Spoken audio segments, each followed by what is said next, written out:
Hello and welcome to the MBOM podcast, where you'll learn to master the business of yoga.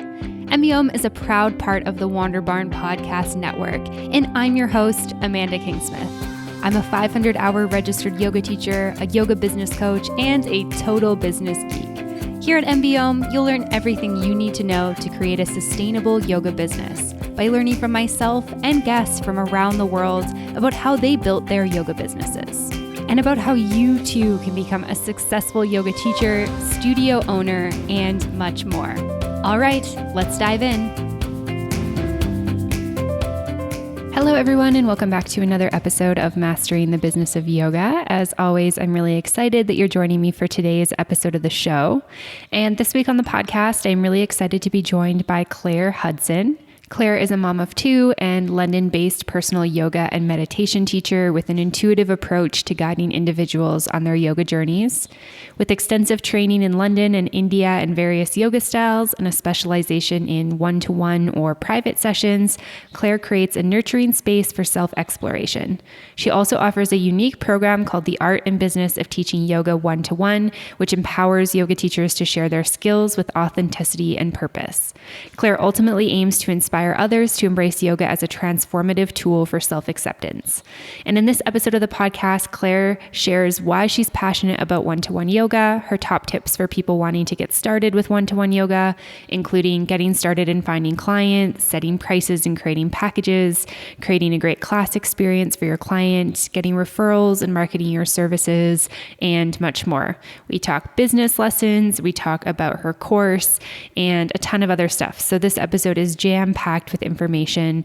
And we actually have a link and a promo code for you if you're interested in checking out her course. So if you want to check that out, there's a link in the show notes, and then you can use the promo code Amanda25 to get 25% off the course, or you can just head on over to learn.clarehudson.yoga, and then you can find the course. Once again, it's The Art and Business of Teaching Yoga One-to-One. If you guys are interested and you're not able to find it, and maybe you can't find the link or whatever, just feel free to send me an email. All right, let's get into the episode. Without further ado, here is Clare. Welcome to the podcast today, Clare. I'm really excited to have you here with me today. Thank you, Amanda. It is really great to be on. And yeah, I'm excited to get started. Yeah, I'm really excited to chat with you. And I'm curious, where are you joining us from today? I am joining from Putney in London, which is southwest London, quite a green area of London. And today it is so hot. It's like 28 degrees. So yeah, it finally feels like summer here now. Oh, that's amazing. I feel like I've only been to London. I've been to London a couple times, but it's always been like spring, summertime when the weather's been like, I feel like I've lucked out and had really good weather. I feel like Londoners are always like, the weather sucks like most of the time here. It's always raining. I know, we're recording this on a really nice day. Okay, perfect. I feel like it's a good omen for this podcast episode. Well, I'm really excited to dive in with you. I feel like talking about one-to-one yoga, private yoga is something that is a conversation that I haven't had on the show in a while. So I'm really excited to have that. But I want to back up a little bit and start with your story around yoga, your journey with yoga. Can you tell me a little bit about how you got into yoga? Yeah. So I actually first tried yoga back when I was 15. So that was about 22 years ago now, which feels crazy saying out loud. As a child, I'd practiced and I just really enjoyed doing gymnastics as a hobby. And so for my 15th birthday, my parents bought me, it was this big Iyengar book with lots of pictures and descriptions of a lot of the yoga poses.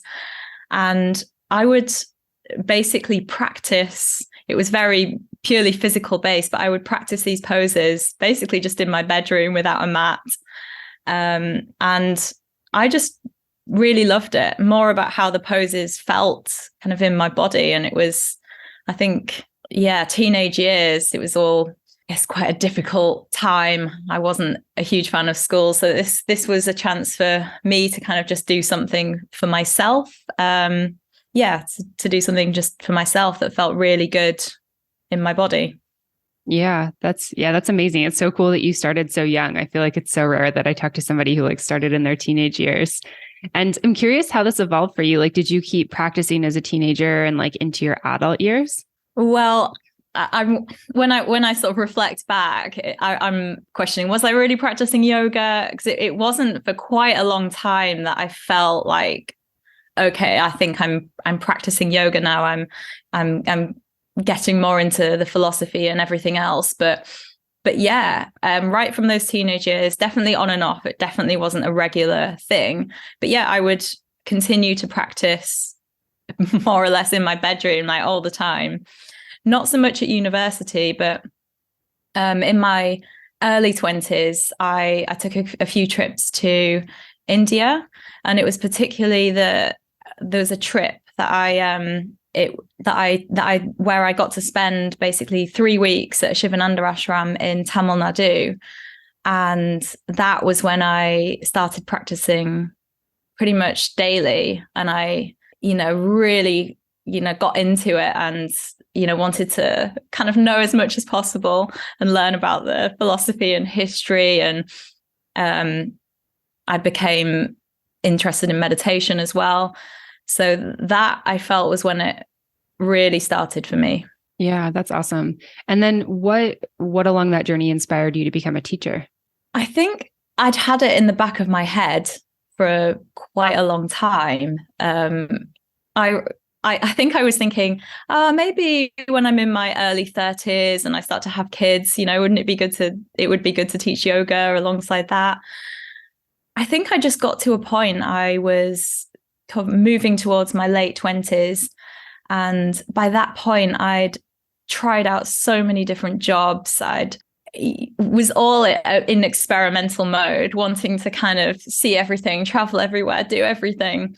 And I guess yoga throughout my 20s had been this constant. And I think I just got to the point where I thought, you know what, I need to do this. I need to actually finally do my teacher training and see where it leads. And to be honest, I think I'm not entirely sure if I ever thought I would be able to do it full time. And I had no idea how I might share it with other people, but I knew, okay, this is something that I am really passionate about, that I would like to give the chance to explore in more depth. Mm-hmm. Yeah, for sure. That's so relatable. I feel like that was kind of like me too. I was a little bit younger, I guess more in my mid-20s, but I guess 26 when I did my teacher training, but was kind of like, I don't really know where I'm going with this, but I feel like something within me is telling me to take this path, and we'll just like figure it out as we go, I guess. Which I think is a lot of people. Like now there's a lot more resources, like between what you've created, what I've created to kind of guide people. But I think when we did our teacher trainings, there wasn't like a lot of stuff out there to help us. No. I think back in terms of my first trainings, I think when it came to the actual practical side, or the business side, we had like one lesson on it. There was nothing to actually teach you how to make this into a reality, or how to turn it into a reality where you could actually go out and serve, help others, actually teach it. Hey, yoga teachers, we're just taking a quick break from the podcast to talk about Offering Tree. If you've been listening to the show for a while, then you've heard me talk about Offering Tree for many episodes for many years at this point. And I've told you all the things that I love about Offering Tree, which is why fellow Offering Tree user Carly B is here to talk about why she loves Offering Tree.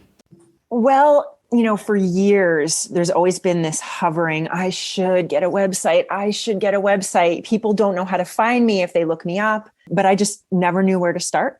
And I've never built a website before. And it's just something that was easy for me to just keep putting off. When I got serious about doing this, go it alone. Well, how am I going to do it? I have Zoom. So I looked into it, and there I was talking to my husband, like, am I just going to be throwing away this investment of money to commit to this for a year when I don't even know if anybody's going to show up? And I made my money back within 2 weeks.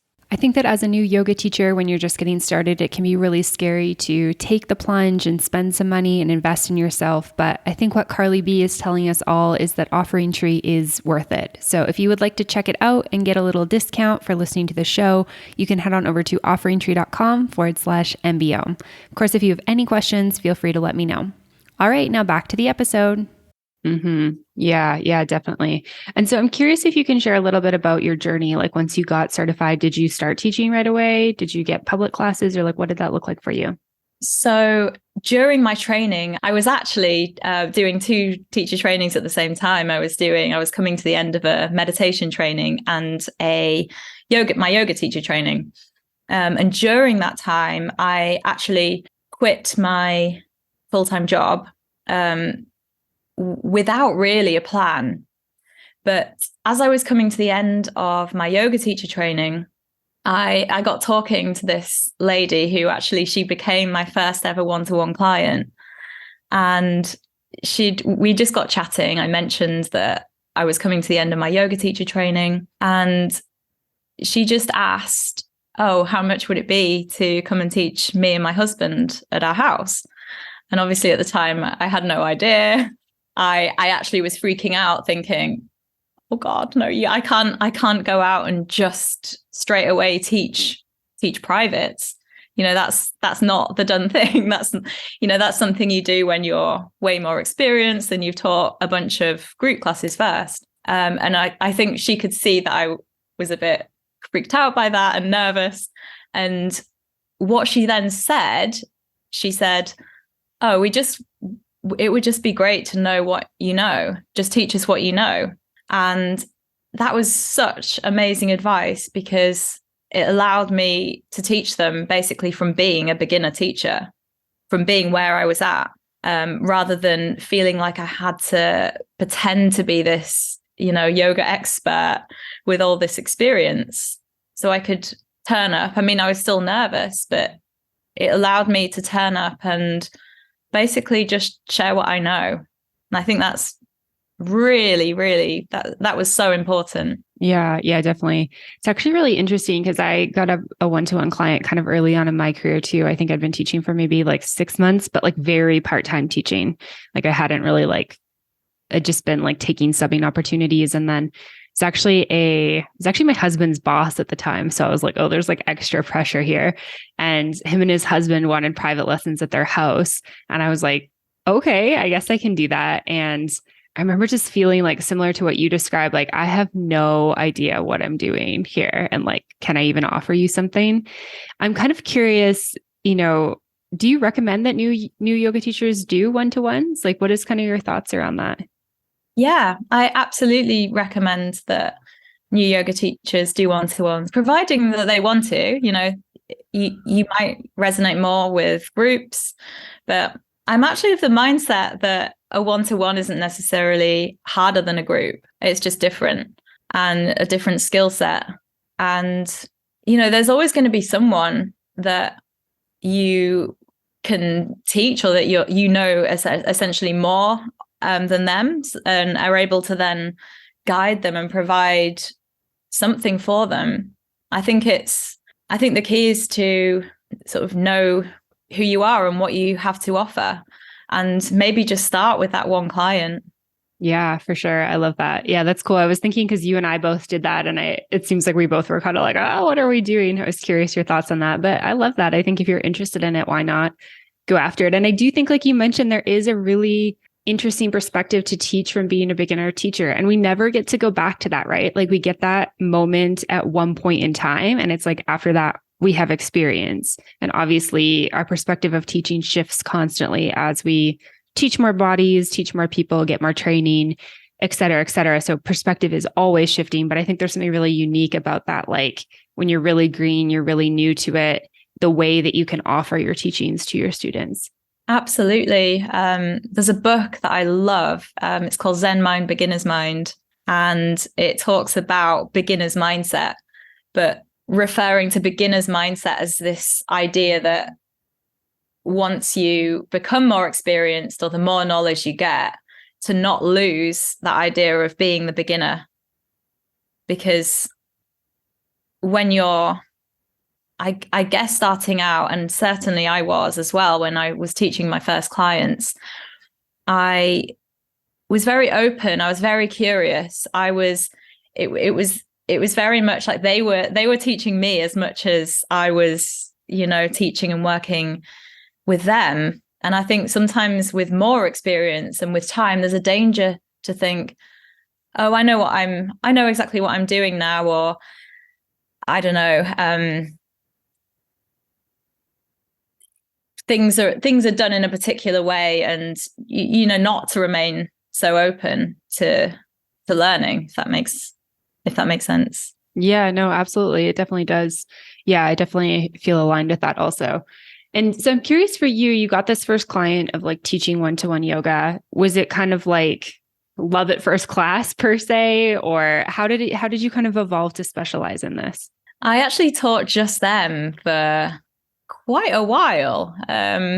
Maybe about 5 months. I taught just this one couple, and I would do 90-minute sessions. I totally undercharged. But you know what? It didn't matter, because, that was such valuable experience. And they helped me to build my confidence in that 5 months of teaching and working with them. And then from teaching them, I thought, okay, I could probably find one more person in the whole of London that would want to work with me. And then I found one more. And then it was like, okay, there must be another person. Because at that time, I was, so enthusiastic. I was willing to travel anywhere. I was going to say the whole of London. Wow. I'll teach you 1 hour away from my house at any time, day or night. Yeah, I'm happy to get on 2 night buses to reach you. Ready to supercharge your career and business success? Coach Pals is the ultimate networking platform tailored exclusively for wellness professionals like yourself. Coach Pals focuses on empowering connections that truly transform your path. Whether you're a dedicated yoga teacher or an ambitious yoga business owner, they've got you covered with innovative features designed just for you. Let's talk about Coach Pal's professional profiles. They're not your typical resumes. They're dynamic showcases of your expertise, experience, and skills, enriched with your wellness passion, journey, and community impact. With testimonials and skill endorsements, your profile becomes a magnetic hub for partners and clients. Imagine having a central space that unites your professional identity, opening doors to limitless opportunities thanks to the power of effective networking. From dream job openings to fruitful partnerships and supportive communities, Coach Pals truly has it all. Use code MBOM, that's MBOM, to enjoy your first month free when subscribing to a professional monthly plan. Learn more about Coach Pals Pro membership benefits at coachpals.com/memberships. Once again, use code MBOM when you're signing up to get your first month free. All right, now back to the episode. Yeah. This is one of the things about being like new into yoga though, and you're just like so hungry for the experience. Like, I love that because I was the same way and I'm not like that anymore. And I don't think we're getting that back. And I think part of it's probably like, you are as well, but like we're mothers now. There's just certain boundaries and stuff that we have to set. But there's just something about when you first start where you're just like, I'll teach anyone. I will teach you at 6 a.m., even if I have to get up at 4 a.m. and take 4 buses to get you. I will come to you. Exactly. It's not like that now. I'm like, do you live 5 minutes away? Yeah, exactly. That's all I can manage. Yeah, for sure. That's really cool though. I'm curious for you, like, how did you go about getting these clients? Like when you decided, okay, there must be like somebody else in the whole of London that I could teach. Like, how did you go about finding this person? Yeah. So initially it was like, okay, where are private yoga clients? And I actually did a Google search, private yoga. The time it was living in Wandsworth, Earlsfield. So I basically just Googled private yoga and my location in London. And this website, Bidvine, kept popping up. In fact, they were basically dominating the Google search. And so I thought, okay, this is where potential clients are going. They're going to this website called Bidvine, which is essentially a lead generation site. It doesn't exist anymore. It's now become the website Bark in the UK. I think the US equivalent is Thumbtack. But essentially, I found private clients on there. And the idea is that you connect initially on this site. And once you've then worked with them, they're your clients. So the site then doesn't take a fee. And at this time, I mean, it was a couple of pounds. It was next to nothing. It was so worth it. I actually initially built my whole private practice through this site. It's different now because it's more through my website and word of mouth. But initially, yeah, it was through Bidvine. Oh, that's so awesome.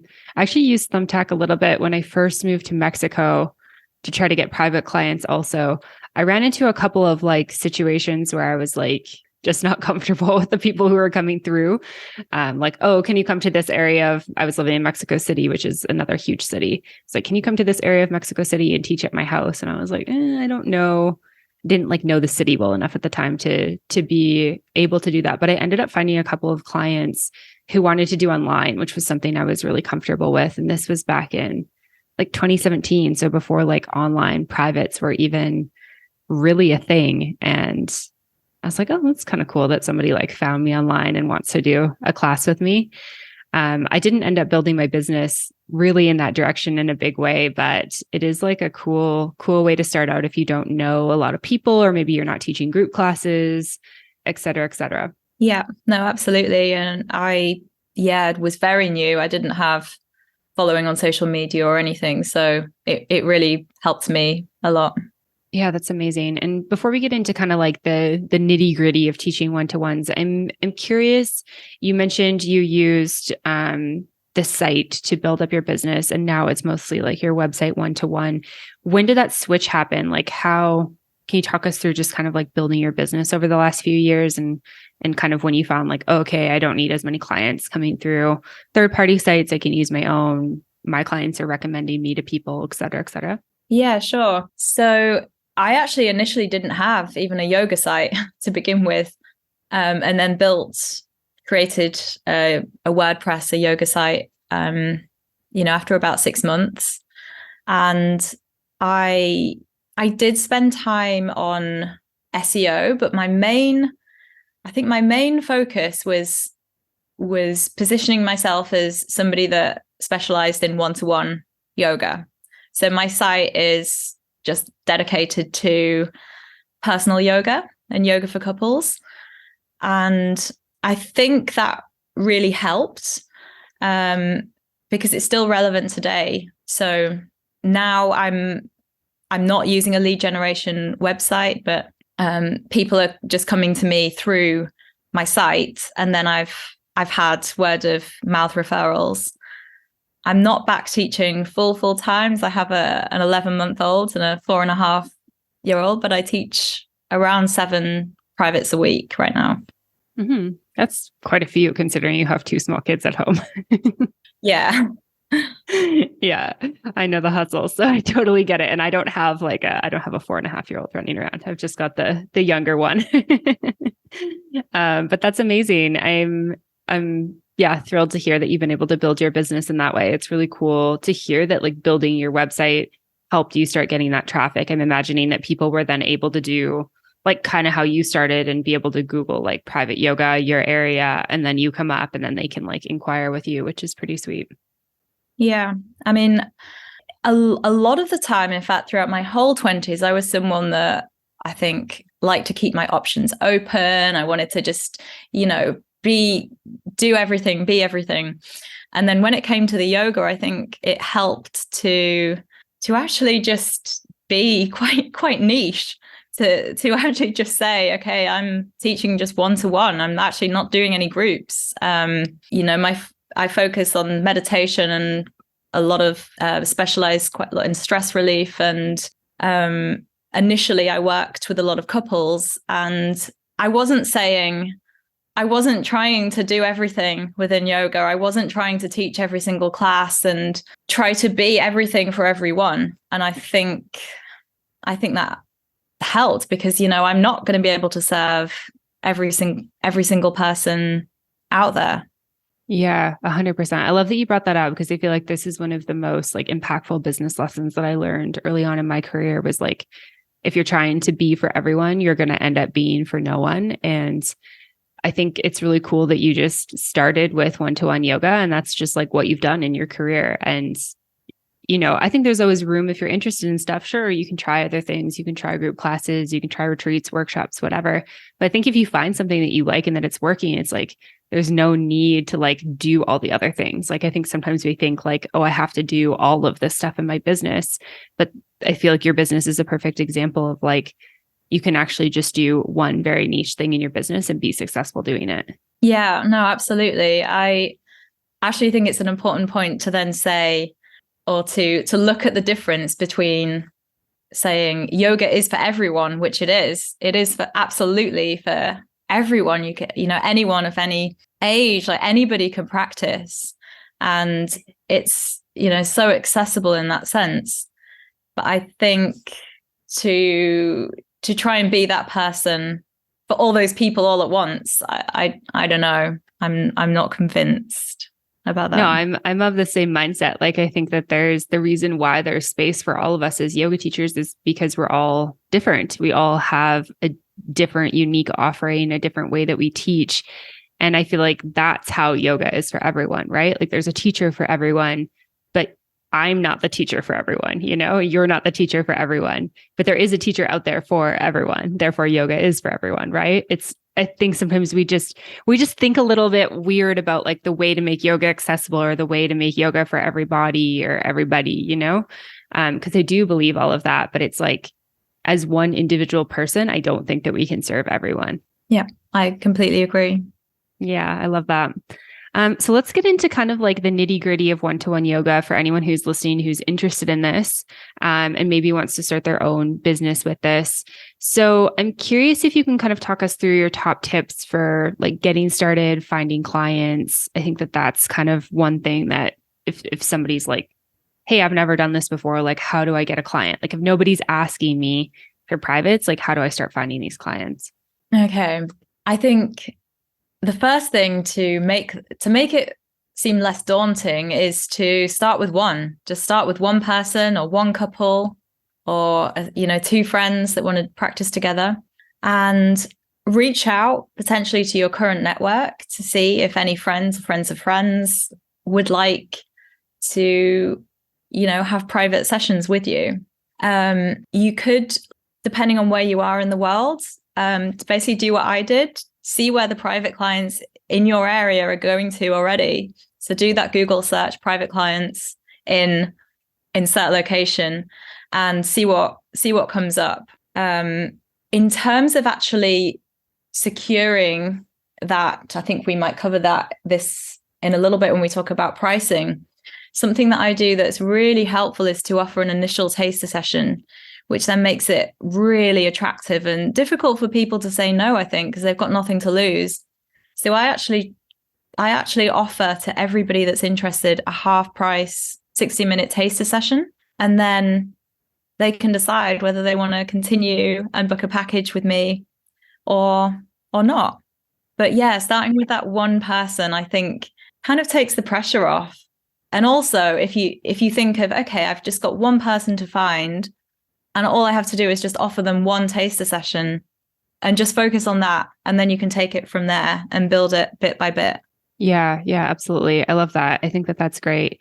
And I guess maybe we can talk in a little bit like as about marketing, because I was curious about like kind of the greater marketing, but I like the idea of like we start with one. So we put feelers out, we get a client, we can offer them that taster session. And then I feel like, the next thing is like somebody likes your taster session and they're say like, how much are your rates? I remember this being like a really uncomfortable thing for me when that example I gave you with my husband's boss was like, he was like, oh, can you like do private yoga? I was like, yep, great. And he's like, how much do you charge? And I was like, great question. I have no idea how much I charge.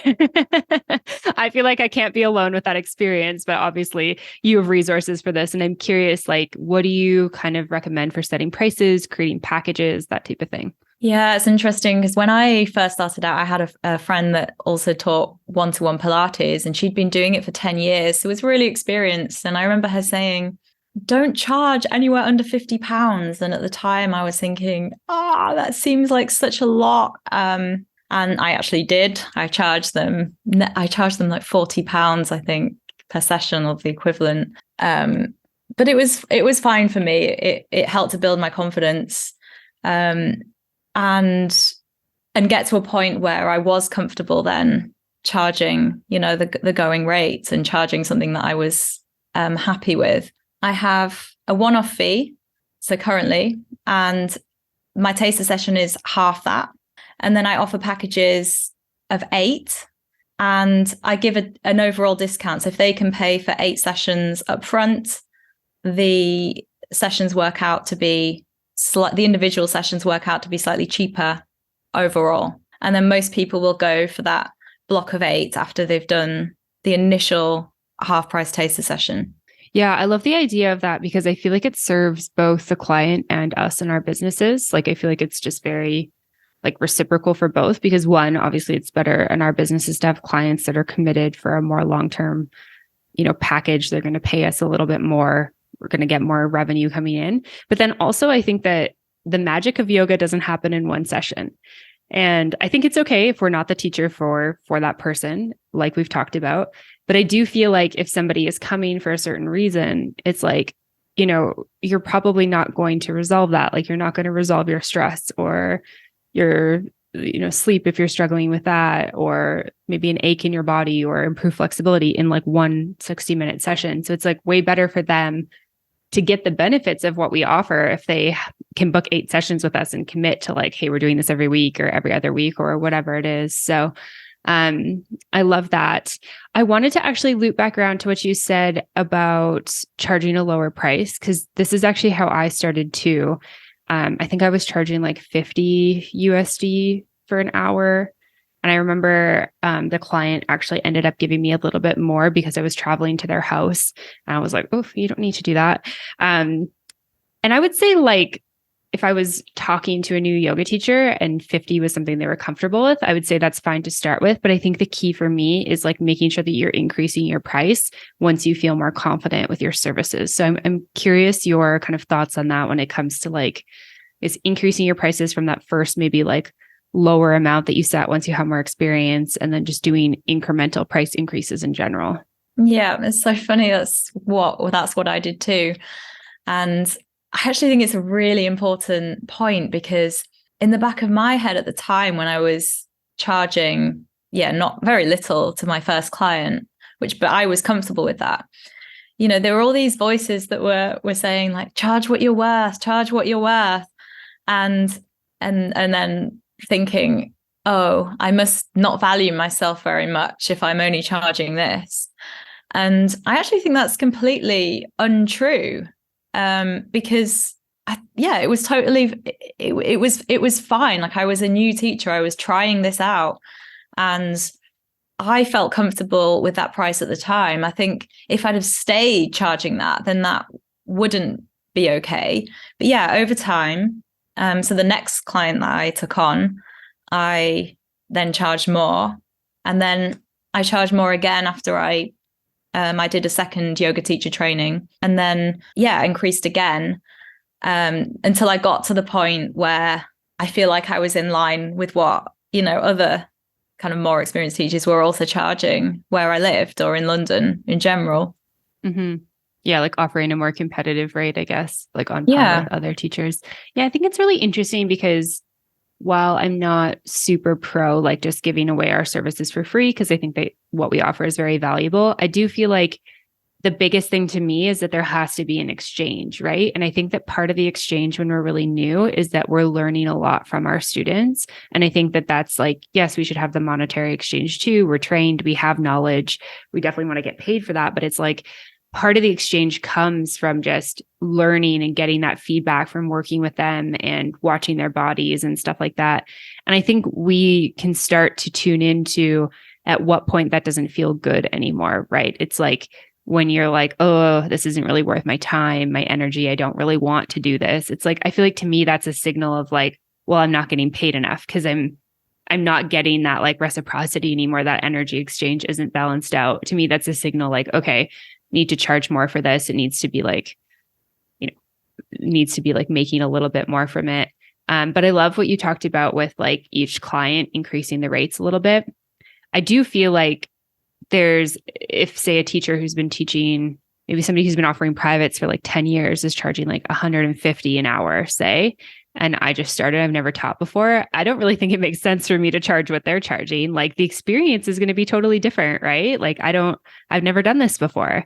So I do think it is important to kind of keep that in mind. Like we don't need to devalue ourselves, but I do feel like we can take into account the fact that we're new, and it's okay to be new, right? Absolutely, yeah. And I think it comes down to sort of knowing what you have to offer.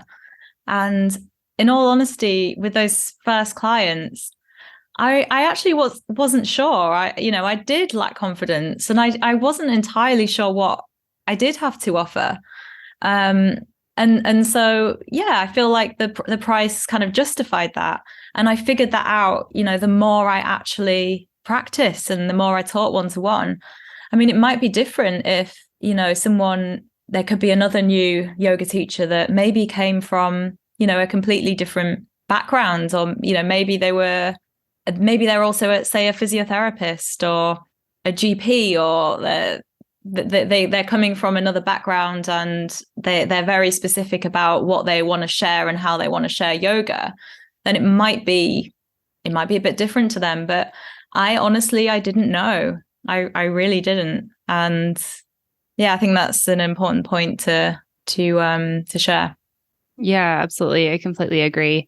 And I feel like that kind of segues into the next like element of teaching private yoga that I wanted to chat about, which is like actually creating like the class experience for your client. Cause I think this was one thing that we never talked about this in my teacher training. So I was like, do I just like teach a normal class to them? Like, do we chat? I don't know what the difference is. And I think if you do have some sort of specialty, like you mentioned, like if you are like a physiotherapist or a massage therapist or even a yoga therapist, it's like you've probably been taught more specifically how to work with somebody one-to-one, right? So it's like, how you can serve them. But I feel like in yoga, we're kind of more taught as like how to lead a room and kind of more all levels. So I'm curious what your tips are for like creating a great experience for your clients, how do we even do this if we've never done it before?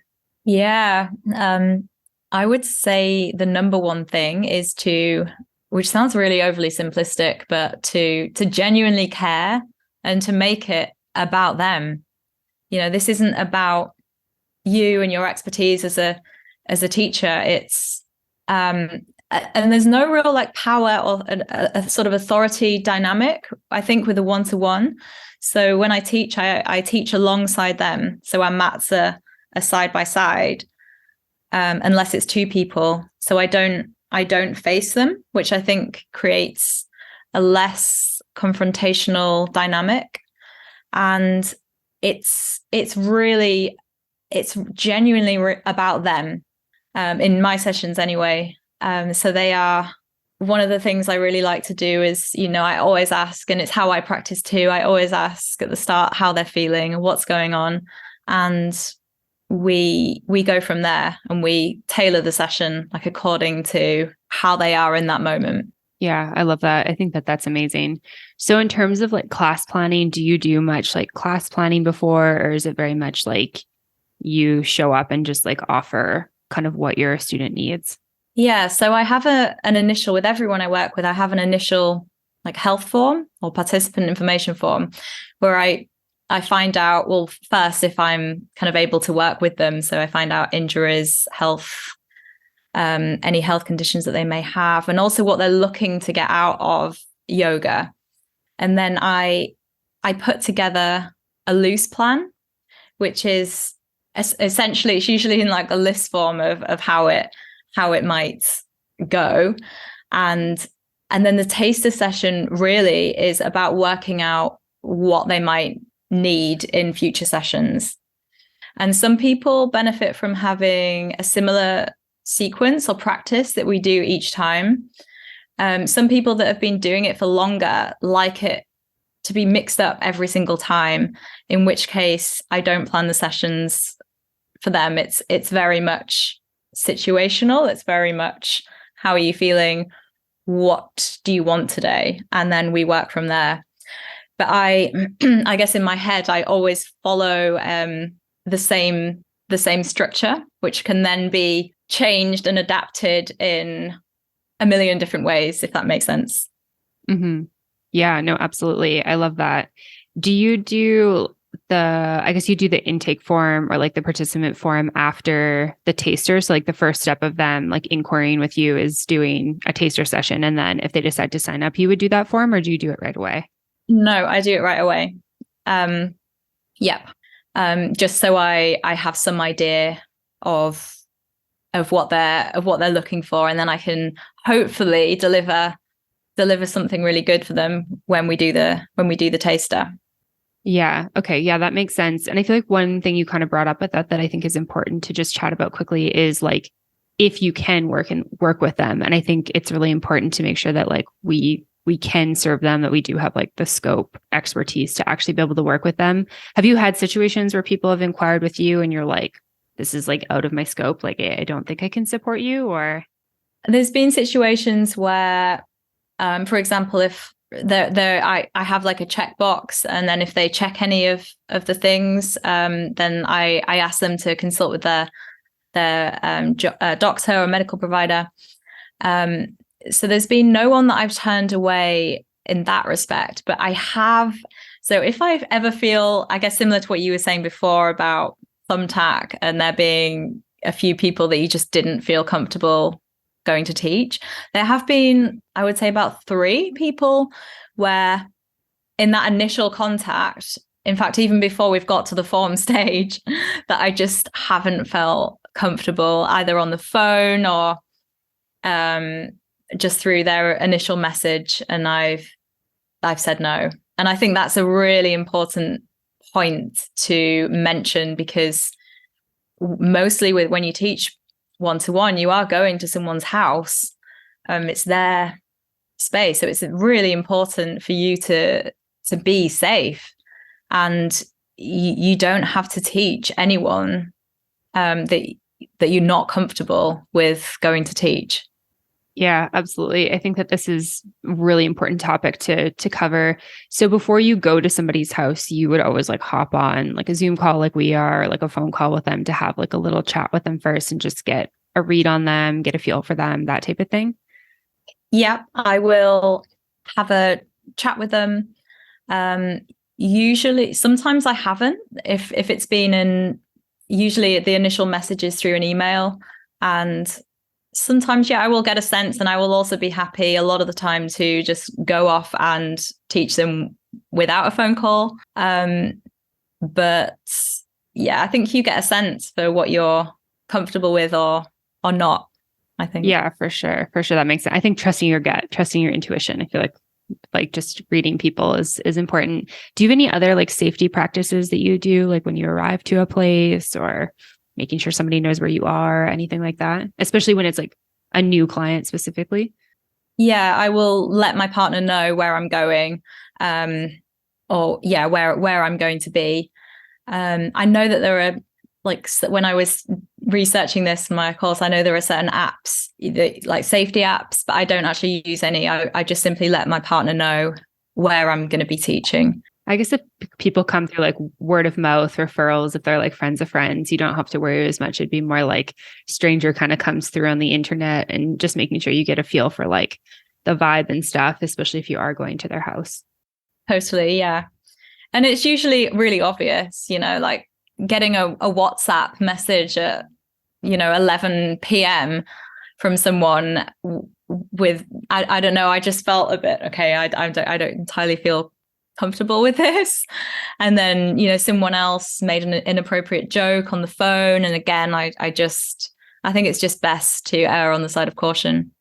Yeah, 100%. It's only happened a few times.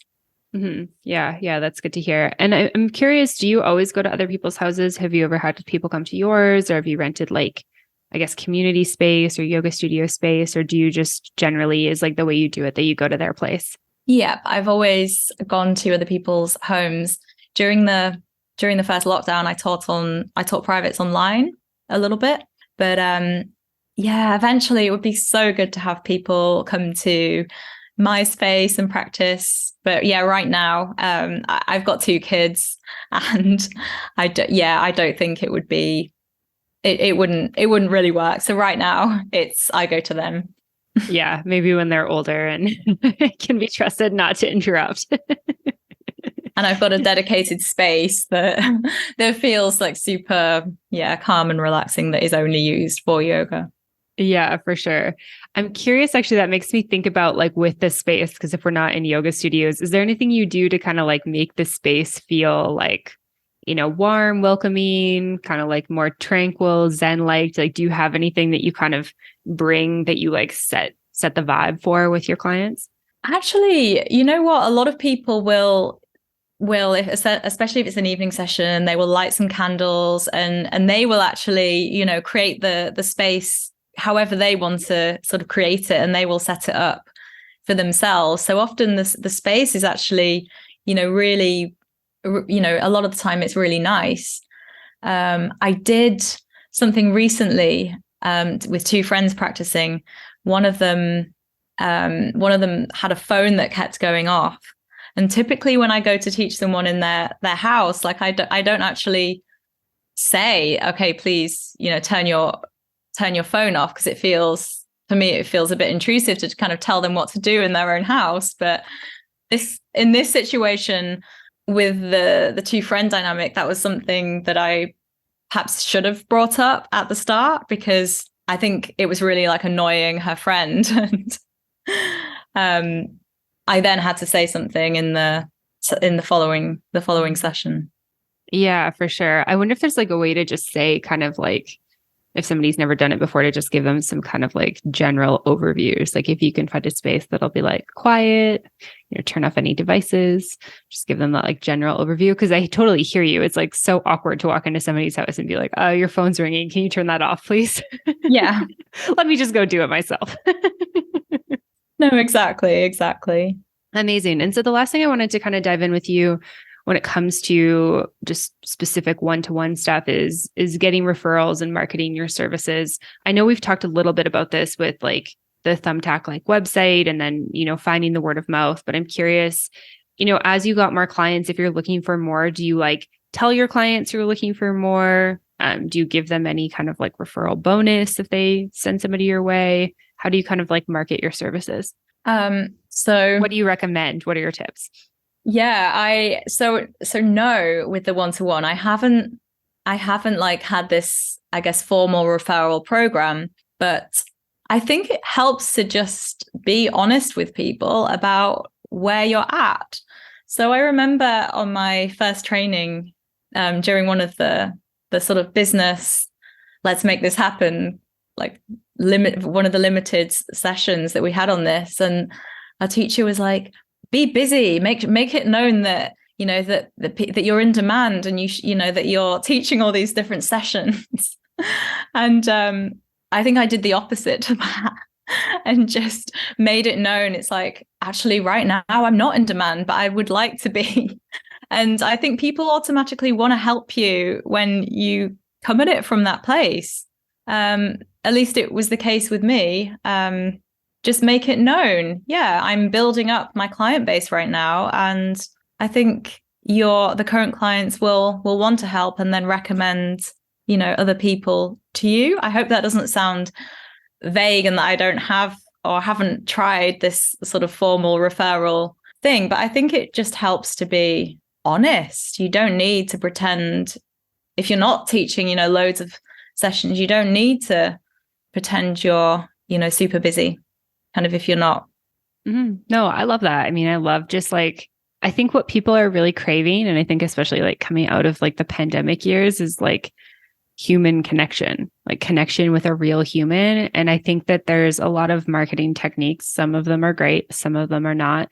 But I think being like, spots are selling out fast. It's like, if nobody's buying it, like, why are we saying things like that? And I just feel like we should kind of come back to the like, can we just be a real person and share real things and talk about what's actually happening? So I love that. You're like, I'm not in demand right now, but I'd love to be. Like, if somebody who's interested, pass them my way. And I think that just comes across so much better than like trying to do like the scarcity mindset and trying to kind of like trick people into getting your last spot and stuff like that. Because I think one of the reasons that people want to work with somebody one-to-one is because they see who they truly are and they feel that connection with them. And I think it's really hard to build that if you're not being authentic. Absolutely. Yeah, I think you got it right there. It really is about connection and the relationship between you and the people that you teach. And oh yeah, I was going to say, naturally with one-to-ones, because you eventually do charge a higher price point than, say, what a regular yoga class might be. So naturally you're going to work with fewer students. So you might only want 5, or you might only want 10. I mean, that's basically one small class. And so I feel you don't have to, it's not like you have to find like 50 students to fill loads of group classes. And so I feel like it's a bit different. I feel like you don't necessarily have to spend lots of time on kind of marketing efforts, if that makes sense, that you might do if you were doing lots of group classes or putting on your own group classes. Yeah, for sure. It's like if you're looking for like 20 people to come to one class versus maybe looking for like 10 clients in total. And obviously it's like more specific. So there's like more specific kind of finding of those people that you need to do. But yeah, I think that with niching, it makes it a little bit more simpler to be like, I'm looking for these specific people and whatnot. So that definitely makes sense to me. I'm curious, you have an amazing course that's all about how to do this. It goes in depth with this. I'm curious if you can talk to us a little bit about your course, what inspired you to create it, and tell us just more about it and where people can go to find it. Yeah, so teaching one-to-one basically allowed me to do work that I really love doing for a living. I was able to do this full time alongside. I did affiliate marketing through my blog as well, and I just thought, wow, this is so good. I'm actually doing this. I'm actually teaching yoga, and there's so little out there on, especially in the UK, on teaching yoga one-to-one, and actually the practical side of making it happen. And so when my son was born, during maternity leave, during his naps, I just had this idea, because I'm the kind of person, I was like, oh, I need a project, as if I didn't have enough work as well.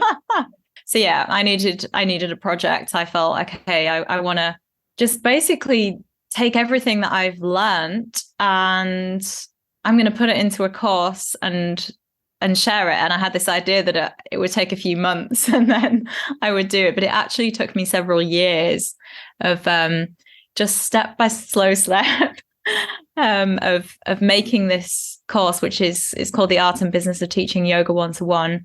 And yeah, it covers everything from actually teaching one-to-one sessions, pricing, finding your niche. There's one-to-one sessions that I've recorded with clients as well.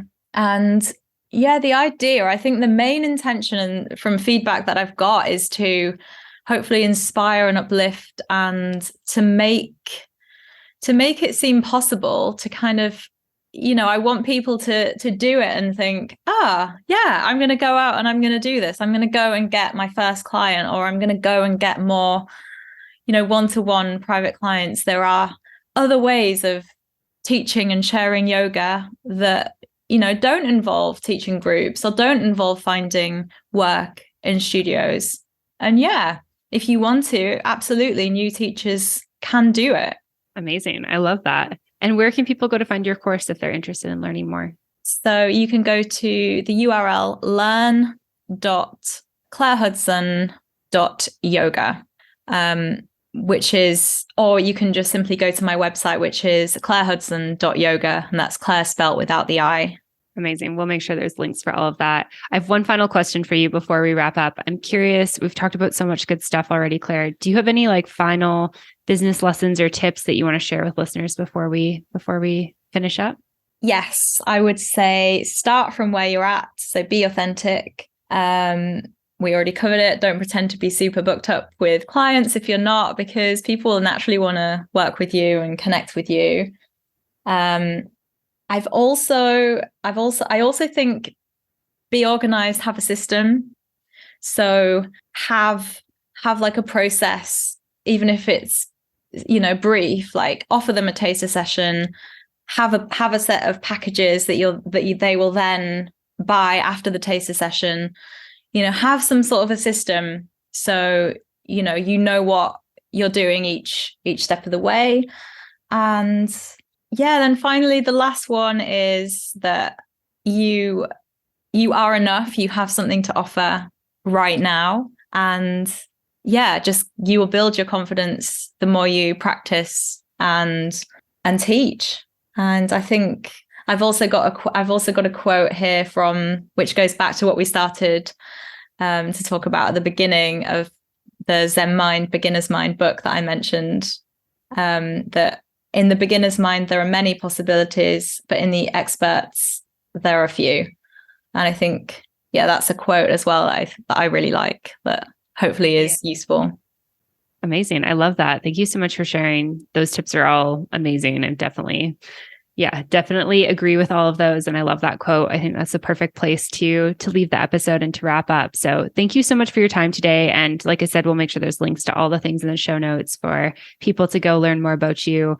Anywhere else that people can find you online? I have a YouTube channel as well, which is Clare Hudson Yoga on YouTube. Perfect. Awesome. Thanks so much, Claire. This has been great. Thank you so much, Amanda. My first podcast. It was, a lot of fun. Thank you. Yeah, thank you. All right, yoga teacher, I hope that you enjoyed that episode of the podcast with Clare Hudson. I feel like this is such important information if you want to offer one-to-ones or privates in your yoga business. Clare offers so much good information. Just a quick reminder that we do have 25% off of her course using the code Amanda25. And since the link is long, that is in the show notes. A big thank you to Offering Tree and Coach Pals for sponsoring this episode. You guys make sure you go check them out, give them some love, see how they can support you in your business. And of course, thank you. Thank you for being here. Thanks for listening to the podcast. Thanks for sharing with your friends, all that good stuff. I couldn't do without you. All right, until next week. Bye for now. Thank you so much for tuning in for this episode of the podcast. To find links, notes, resources, and everything mentioned in today and all episodes of the show, you can head on over to mbomyoga.com.